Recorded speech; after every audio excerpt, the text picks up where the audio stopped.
Withdrawing money from your Voya 401k involves several steps, but it's important to remember that doing so before retirement age may lead to penalties or tax consequences. Here's how to withdraw. Check eligibility. Ensure you meet the eligibility requirements to withdraw from your 401k, such as reaching retirement age, experiencing financial hardship, or leaving your employer. Log into your Voya account. Access your Voya account online or through the Voya mobile app. If you don't have an account, you can register on the Voya website. Navigate to the withdrawal section.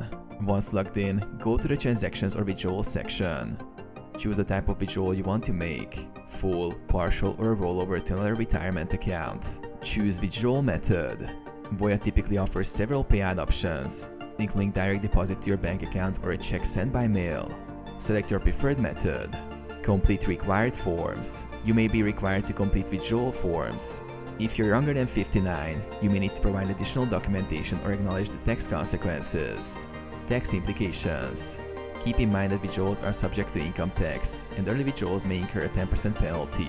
Consult a tax professional if you're unsure about the tax impact.